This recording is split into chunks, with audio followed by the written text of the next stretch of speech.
زمین پر پہلی نسلوں کی کہانی۔ ایک ایسا وقت جب انسان کو رہنما کی ضرورت تھی۔ حضرت آدم علیہ السلام کے بعد اللہ نے ہدایت کا سلسلہ جاری رکھا۔ اس رہنما کا نام حضرت شیش علیہ السلام تھا۔ اللہ کی قدرت دیکھیے، انسان کی ابتدا سے ہی ہدایت کا نظام مکمل تھا۔ جب ایک نبی دنیا سے گیا، دوسرا رہنما تیار تھا۔ یہ اللہ کا وعدہ ہے کہ وہ اپنی مخلوق کو کبھی اکیلا نہیں چھوڑتا۔ حضرت آدم علیہ السلام کے وصال کے بعد لوگوں نے حضرت شیس علیہ السلام کی طرف رجوع کیا۔ آپ خاموشی سے لوگوں کو اللہ کی عبادت کی طرف بلاتے، نہ شور نہ تکبر، صرف سچ اور صبر۔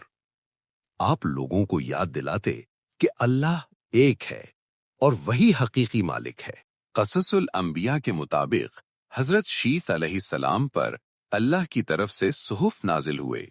یہ صحف لوگوں کے لیے رہنما تھے۔ ان میں عبادت، اخلاق اور زندگی گزارنے کے اصول تھے۔ حضرت شیث علیہ السلام نے علم کو چھپایا نہیں، اسے امانت سمجھ کر آگے پہنچایا۔ حضرت شیث علیہ السلام کی زندگی عبادت کا نمونہ تھی۔ راتوں کو قیام، دن کو لوگوں کی رہنمائی۔ آپ کی زندگی بتاتی ہے کہ رہنما وہی ہوتا ہے جو خود اللہ سے جدا نہ ہو۔ آپ نے دنیا کی چمک کو اپنے قریب نہیں آنے دیا۔ حضرت شیث علیہ السلام کو حضرت آدم علیہ السلام کی امانتیں ملی تھیں، علم، حکمت اور ہدایت کا سلسلہ۔ آپ نے ان امانتوں کی حفاظت کی اور اپنی نسل کو وصیت کی کہ صرف اللہ پر یقین رکھو اور ظلم سے دور رہو۔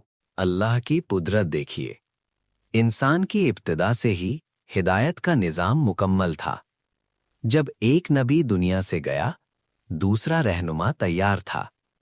یہ اللہ کا وعدہ ہے کہ وہ اپنی مخلوق کو کبھی اکیلا نہیں چھوڑتا۔